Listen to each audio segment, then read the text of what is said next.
up, everybody? John Henry, both sides of the conversation. Today, we are outside in community on Martin Luther King birthday here with this historic Monday in San Francisco. As you can see, we are here at the Caltrain station. The Freedom Train has come. The people are getting ready. We are going to march our way up to the Urban Garden. It is important to highlight the work of Dr. King and all of our amazing leaders of our community. This day also, we celebrate solidarity. All different nationalities, all different groups here to support solidarity, the movement that we need in this country right now more than ever. We have great leadership in this city that we need to continue to support and uplift. Our Mayor London Breed, our supervisors, we need to come together as one and be the San Francisco that we are, that can make the change in the name of Dr. King, in the name of civil rights and all of the work that's happening in this community. We will continue to march, we will continue to push forward. All power to the people.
Out there said, I'm a man, respect me as a man and get that raise like everybody else. Okay, because I understand the context of the... Yeah, that's what this is. This is about the garbage strike.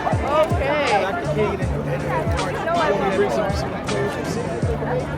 Hey guys, this is what I get. Where's my camera? Listen, we bring you the attention though, good brother. There we go. We bring you the tea right here. We bring you. Hey, I'm gonna see you that though. Yeah. Now this idiot for you. Clean it up. Hey, my bad. I'm supposed to get followed for this. You off top. We got you. Y'all gonna carry this. Here, y'all carry this. All right. Yeah. See, that's what we gotta do.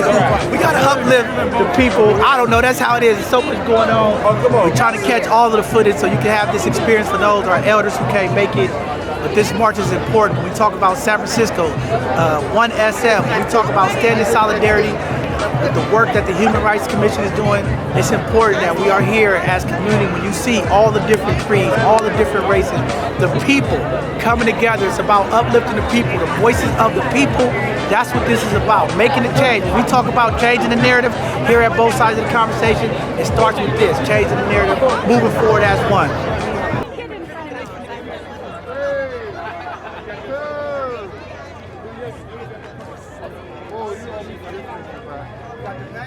Okay, if you're marching and you're law enforcement, would you please come behind? Is the Pope Catholic? Hey, Is the Pope Catholic? I am a bishop. I know you got all them glasses that you can't see. Take a picture with me, Jesus. Absolutely. 3, 2. Perfect.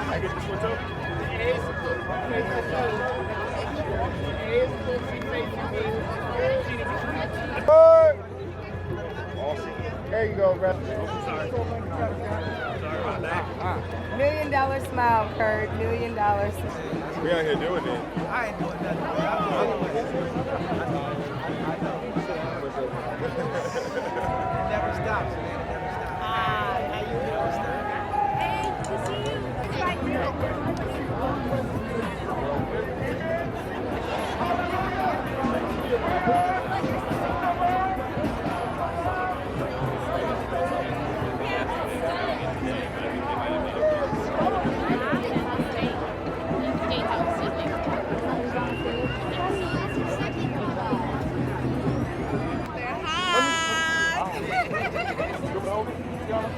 Yes, we got both sides of the conversation, and we got to list it out here. The first black woman to drag race. All right.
Celebration, the birthday of the Right Reverend Civil Rights Leader, the Reverend Dr. Martin Luther King.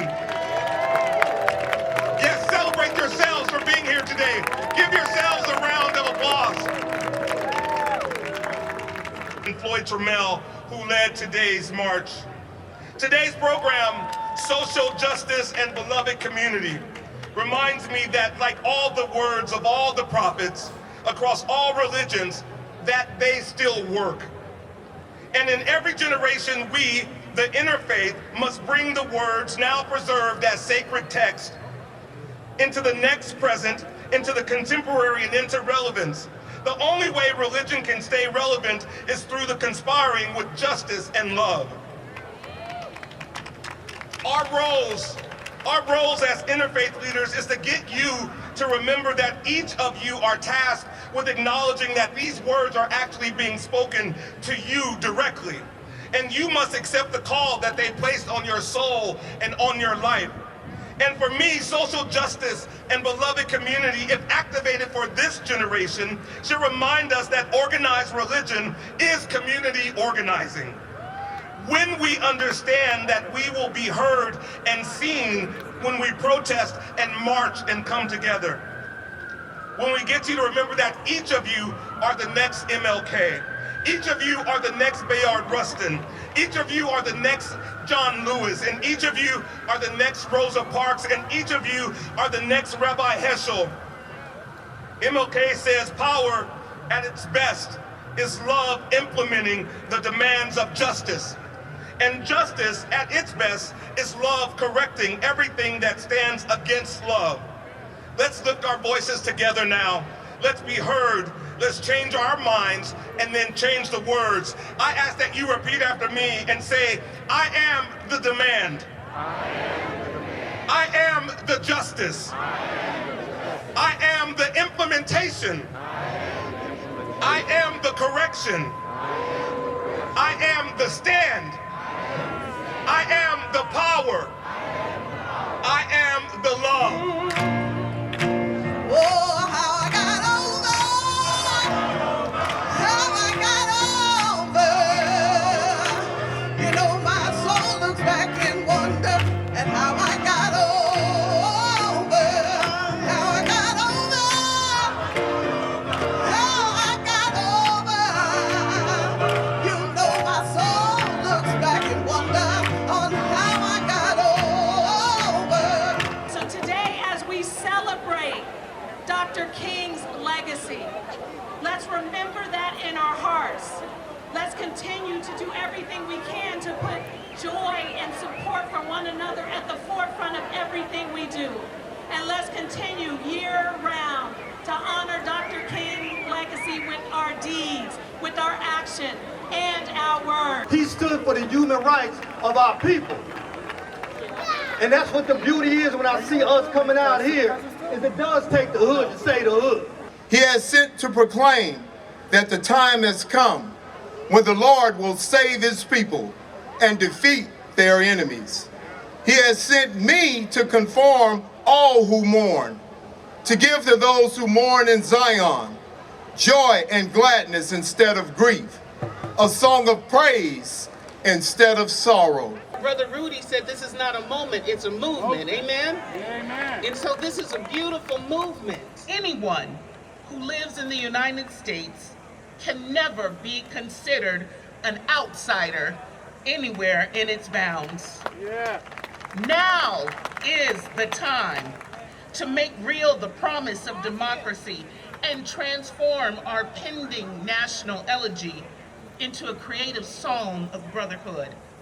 Now is the time to lift up our national policy from the quicksand of racial injustice to the solid rock of human dignity. Let the people of God say amen. Sisters and brothers, I have a dream. I have a dream that one day every valley shall be exalted, every hill and mountain shall be made low, the rough places will be made plain, and the crooked places will be made straight with the glory of the Lord. And the glory of the Lord shall be revealed, and all flesh shall see it together. This is our hope. This is the faith that I go back to the South with. With this faith, we will be able to hew out the mountains of despair, a stone of hope. With this faith, we will be able to transform the jangling discords of our nation into a beautiful symphony of brotherhood. With this faith, we will be able to work together, to pray together, to struggle together, to go to jail together, to stand up for freedom together, knowing that we will be free one day. This will be the day when all God's children will be able to sing with a new meaning. My country, 'tis of thee, sweet land of liberty, of thee I sing. Land where my fathers died, land of the pilgrim's pride. From every mountainside, let freedom ring. Now we know that there is no civil rights movement without an accompanying soundtrack. How about some more music? Let's hear it one more time for the Clyde Ensemble, everybody.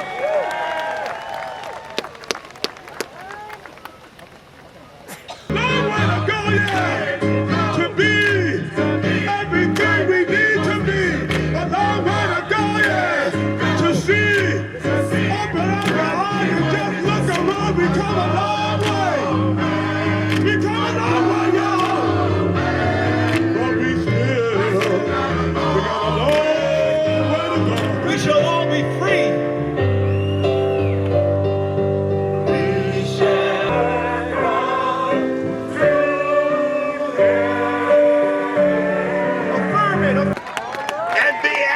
Oriented and realize that true love, as Victor Hugo said, is action. We do this every year because Dr. King was a man of faith, and his faith informed his action.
And so seniors are going out supporting small businesses as their civic duty. So they're looking at that as how can I give back to the communities, our local community, while I'm in college, and also prepare me for a career, a job as we go forward. I hope to see. So I think we should start with the very basic. For people like me, we hear conversations. Influences my opinions and my thoughts about what I think is reality. But